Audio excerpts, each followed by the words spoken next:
A existência ou a consciência é a única realidade. Nós chamamos a consciência desperta de consciência desperta. A consciência com o sono, de sono. A consciência com o sonho, de sonho. A consciência é a tela na qual todas as imagens vêm e vão. A tela é real. As imagens são meras sombras sobre a tela. O eu real, Atma, e as aparências que surgem nele, tal como a corda e a cobra que se sobrepõem a ela, pode ser ilustrado da seguinte maneira. Existe uma tela, nela aparece primeiramente a figura de um rei. Ele senta no trono, então, diante dele e na mesma tela, começa um jogo com várias pessoas e objetos. O rei na tela observa o jogo na mesma tela. O observador e as coisas observadas não passam de sombras na tela, a qual é a realidade única que abriga todas as imagens. No mundo também, o observador e o observado constituem juntos a mente, que é sustentada pelo ou baseada no eu real. A escola Jata do Advaita diz: nada existe a não ser a realidade única. Não há nascimento nem morte, nem projeção nem atração, nem buscador nem aspirante à libertação, nem ser liberto, nem prisão nem libertação. Só a unidade existe para sempre. Aos que acham difícil compreender essa verdade, perguntam: como ignorar o mundo sólido que nos rodeia? A experiência do sonho é apontada e lhes é dito: tudo o que você vê depende do observador. Sem o observador não há a observação. Isso se chama Drishti Sritivada, o argumento segundo o qual nós criamos a partir da nossa mente e, em seguida, vemos o que a própria mente criou. Para aqueles que não podem compreender nem isso e argumentam, a experiência do sonho é tão curta, ao passo que o mundo existe sempre. A experiência do sonho limita-se a mim. Já o mundo é sentido e visto não só por mim, mas por muitos. E não podemos dizer que este mundo não existe. O argumento inverso chamado Sriti Drishtivada lhe é endereçado. Deus criou primeiro tais e tais coisas, a partir de tal e tal elemento, e então algo mais, e assim por diante. Somente isso vai satisfazê-los. De outra forma, suas mentes não ficarão satisfeitas e eles se perguntarão: como pode toda a geografia, todos os mapas, todas as ciências, estrelas, planetas e leis naturais serem totalmente falsos? Para essas pessoas é melhor dizer: sim, Deus criou tudo isso e é por isso que vocês o percebem. Todas essas teorias existem apenas para se adequar à capacidade dos ouvintes.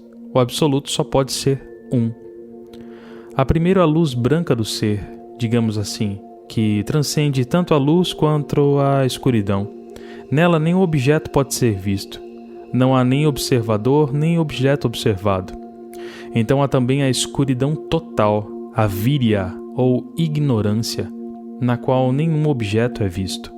Mas do eu real provém uma luz refletida, a luz da mente pura, e é essa luz que dá lugar à existência de todo o filme do mundo, o qual não é visto nem na luz total, o eu real, nem na escuridão total, mas apenas na luz reduzida ou refletida, a mente. Do ponto de vista de gnana, sabedoria ou realidade, o sofrimento do qual você fala certamente é um sonho, assim como o mundo inteiro, do qual esse sofrimento é uma parte ínfima, também o é. Em seu sonho, enquanto dorme, você sente fome e vê os outros sofrendo de fome. Você se alimenta e, movido por compaixão, alimenta os outros que você vê sofrerem de fome. Enquanto o sonho durava, todo aquele sofrimento era tão real quanto é o sofrimento que você vê no mundo agora. Foi só depois de acordar que você descobriu que aquele sofrimento era irreal. Você pode ter comido bastante antes de dormir, mas mesmo assim você sonhou que estava trabalhando o dia inteiro sobre o sol ardente e que estava cansado e com sono. Então você acorda e descobre que seu estômago estava cheio e que você não saiu da cama. Mas isso não significa que, enquanto você estava no sonho, você pôde agir como se o sofrimento que sentisse não fosse real. A fome no sonho deve ser satisfeita pela comida do sonho. As outras pessoas famintas que você encontra no sonho devem ser alimentadas com comida do sonho. Você nunca pode misturar os dois estados, o sonhar e o estar desperto. Da mesma forma, até que você alcance o estado de gnana, realização, e assim desperte de maya, você deve aliviar o sofrimento alheio sempre que entrar em contato com ele. Mas mesmo assim você deve agir sem ego, ahankara, isto é, sem sentimento de que é você quem está ajudando, agindo e ajudando. Em vez disso, você deve sentir: eu sou o instrumento de Deus. Você também não deve ser vaidoso e pensar: eu estou ajudando um homem que está numa situação pior do que eu. Ele precisa de ajuda e eu posso ajudá-lo. Eu sou superior a ele e ele é inferior. Você deve ajudá-lo como um meio de venerar a existência de Deus nele. Todo serviço feito assim é um serviço prestado ao eu real, e não a ninguém em particular. Você não está ajudando ninguém além de si mesmo. O livro Kaivalya Navaneta responde a 6 perguntas sobre Maya, a ilusão, as quais são muito instrutivas. Vamos a elas. O que é Maya? A resposta é: ela é indescritível. Para quem ela surge? A resposta é: para a mente ou para o ego que se sente como uma entidade separada e que pensa: eu faço isso ou isso é meu. De onde procede e como originou? A resposta: ninguém pode saber. Como apareceu? A resposta é: decorre da falta de auto-investigação, a vichara, do não perguntar quem sou eu. Quem sou eu? Se ambos existem, o eu real e Maya, isso não invalida a teoria do Advaita? A resposta é: não necessariamente, uma vez que Maya é dependente do eu real, assim como uma figura é dependente da tela. A figura não é real no sentido de que a tela o é. O eu real e Maya são um. Pode-se dizer que o eu real é da mesma natureza de Maya e, portanto, ilusório também? A resposta é não. O eu real é capaz de produzir ilusão sem ser ilusório. Para efeito de entretenimento, um ilusionista pode criar ilusão de pessoas, animais, de coisas. E nós os vemos tão claramente quanto vemos o próprio ilusionista. Mas, após o espetáculo, só ele permanece e todas as ilusões que ele criou desaparecem. Ele não faz parte da visão, mas é sólido e real. Os livros usam a seguinte ilustração para ajudar a explicação. O eu real é como a tela para a pintura. Primeiro, uma pasta é espalhada para cobrir os pequenos orifícios da tela. Essa pasta pode ser comparada ao espírito, Antaryamin, em toda a criação. Então, o artista traça um esboço na tela. Isso pode ser comparado ao corpo sutil, Sukshma Sharira, de todas as criaturas.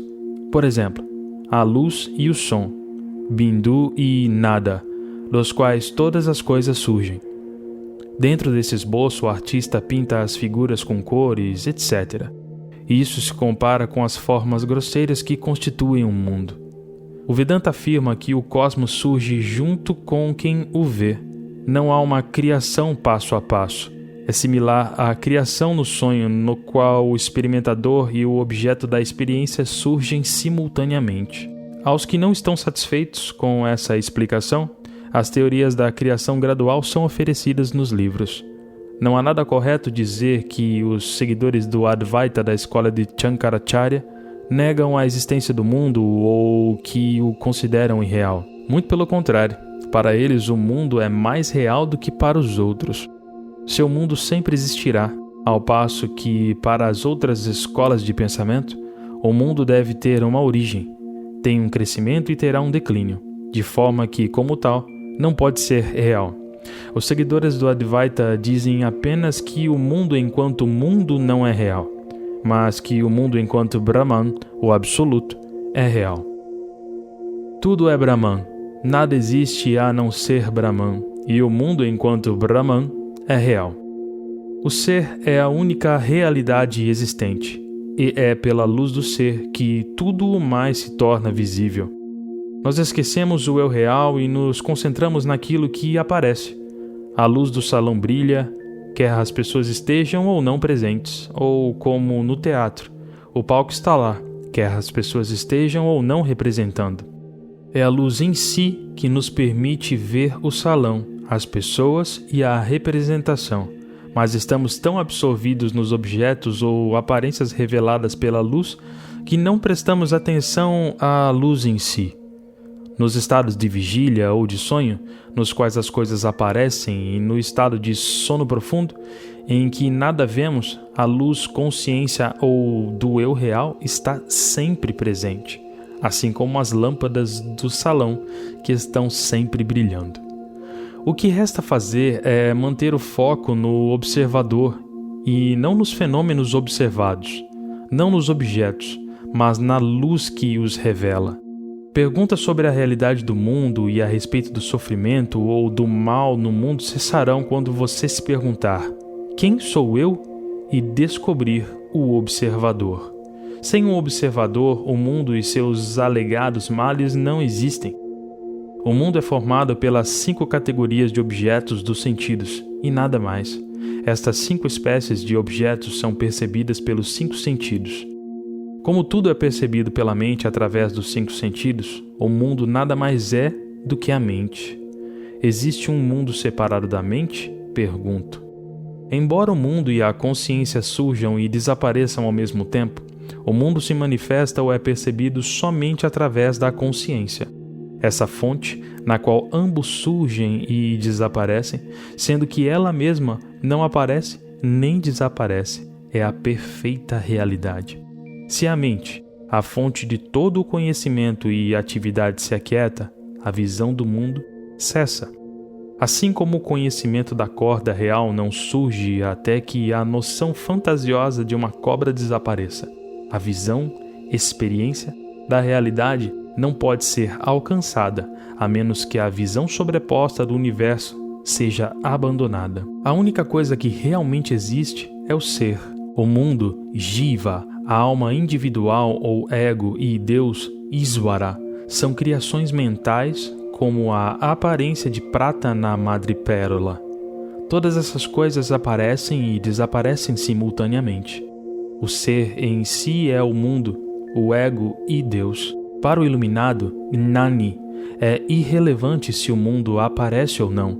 Aparecendo ou não, sua atenção está sempre focada no eu real. Tome, por exemplo, as letras e o papel em que estão escritas. Você está inteiramente absorto nas letras e não presta qualquer atenção no papel. O iluminado só vê o papel como sendo real substrato, apareçam ou não as letras. Você faz todo tipo de doces com vários ingredientes e em vários formatos. E todos eles têm sabor doce porque têm açúcar. E doçura é a natureza do açúcar. Do mesmo modo, todas as experiências e mesmo a ausência delas contém a iluminação, que é a natureza do eu real. Sem o eu real, as experiências não podem ser vivenciadas. Assim como sem o açúcar, nenhuma das receitas que você faz ficará doce. O ser imanente é chamado de Deus, Isvara. A imanência só ocorre com Maya. Isvara é o conhecimento do ser juntamente com Maya. Do conceito sutil emerge a consciência universal. Da consciência universal emerge a manifestação física e concreta. O eu-consciência é apenas puro ser. No que diz respeito à existência da dor no mundo, o sábio fala a partir de sua experiência. Se nos recolhermos no eu real, toda dor cessará. A dor é sentida apenas enquanto o objeto é diferente do sujeito. Quando o eu real é reconhecido, como pode um todo indivisível que resta para sentir o quê?